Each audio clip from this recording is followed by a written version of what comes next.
The Mortal Kombat Legends series has had a bit of a rocky road so far. Scorpion's Revenge was very good, Battle of the Realms was decent but not great, especially in comparison to the first one, at least to me, not saying it's a bad movie or anything. And Snowblind, which is a good movie, but in my opinion was the worst of the trilogy. Not to say it's a bad movie by any means though. Already we have a new movie confirmed, Mortal Kombat Cage Match, which I covered just a few days ago. A link to that video is in the description if for some reason you want to watch more of me. We have very little information on the movie so far, especially with the characters, and that's what this video will be about, specifically who will be the villain. Today we will be going over my personal theories for who I think will be the main antagonist for Mortal Kombat Legends Cage Match. This is assuming this takes place between Battle of the Realms and Snowblind and not pre-Scorpion's Revenge like I suggested in my previous video. Spoiler warning for the Mortal Kombat Legends movies also. If you haven't already, make sure to subscribe and follow me on Twitter, and without further ado, let's get into it. Kintaro and Onaga. This is definitely the most unrealistic, and let's be honest, this won't happen. And you're probably thinking, what the hell am I talking about? But just stay with me here, please. Spoiler warning for the Mortal Kombat X comics, by the way. In the Mortal Kombat X comics, Goro loses both of his arms to Kotal Khan, but is kept alive. Goro brought an unconscious Kenshi Takahashi to Dagon, who of course has awoken early. Goro wanted to exchange Kenshi for information about the Dragon King Onaga. From my understanding, the writer of the comic, Sean Kittleson, was planning on Goro becoming Onaga and being the vessel for his return like Reptile was in the original timeline. This was planned for the second season of the comics, which of course never happened. The strange thing is, in Mortal Kombat 11, in this Goro Lair stage, his body has 4 arms when really he should have none because of course they were ripped from Kotal, but I'd assume this was supposed to be explained in the second run of the comic, and for some reason Dominic Cianciolo said the comics weren't canon unless they said so. But the point is, they could do the same thing for this movie but with Kintaro as the vessel.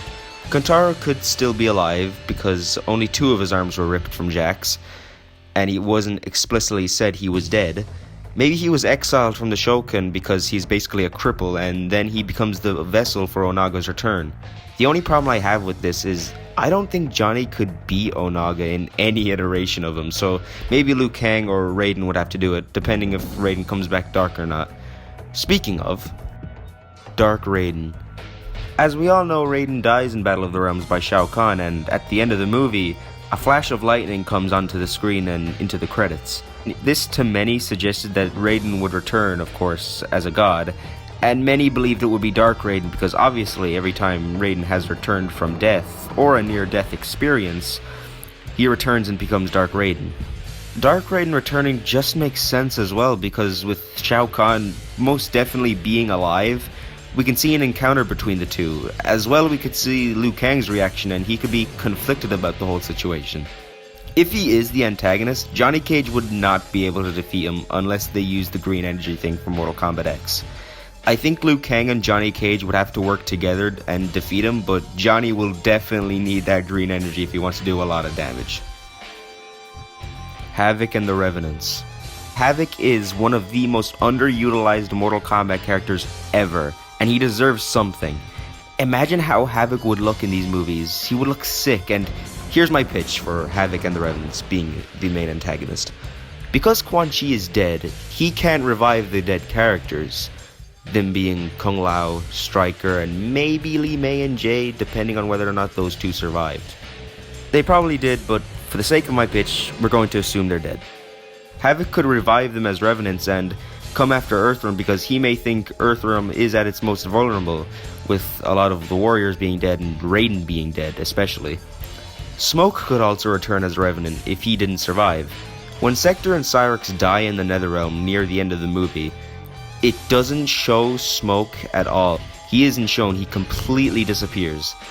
But assuming he did die, just because he's a cyborg doesn't mean he is dead, because his soul could still be intact. For instance, in Mortal Kombat 9, Cyber Sub-Zero is a Revenant while still being a cyborg, and returns as a human Revenant in Mortal Kombat X because Quan Chi could change him, and who's to say maybe Havik couldn't do the same for Smoke somehow.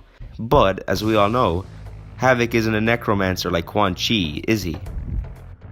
Maybe they could combine the Dark Raiden plot with the Havoc and Revenant plot, but that may not be the best idea to have both in the same movie, because, you know, they've done that before with two plots being in the one movie, and it didn't really work out too well.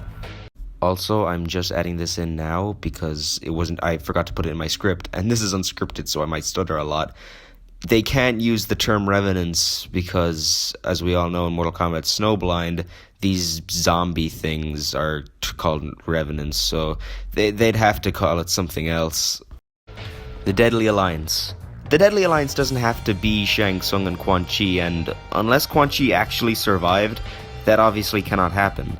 The Deadly Alliance in Mortal Kombat is when two very specific characters team up to achieve a shared goal. For Shang Tsung and Quan Chi, it was Onaga's dead army. Even if Quan Chi was alive, why should he and Shang Tsung go after Onaga's army? Sure, they can, but that would just be rehashing something we've already seen. And Shang Tsung wouldn't want Shinnok to return, so they don't really have a reason to work together. That's why, if we do get a Deadly Alliance, I think it should be Noob Saibot and Havoc. So, to sum it up, Havoc helps Noob Saibot take over the Lin Kuei and the Brotherhood of Shadow. And after that is done, Noob Saibot, the Lin Kuei, and the Brotherhood of Shadow assist Havoc in destroying Order Realm. Maybe Raiden returns as his normal self and, not wanting any realm to be destroyed, tries to intervene with Johnny and the rest of the Earthrealm warriors. And so that's about it. These were my theories as to who could be the antagonist for this movie, and let me know what you guys think in the comments down below, and who you think could be the antagonist in this movie. Please like this video, subscribe, and make sure to follow me on Twitter. It helps this channel way more than you would imagine. Thank you all so much for watching this video, and I will talk to you all later. Thank you.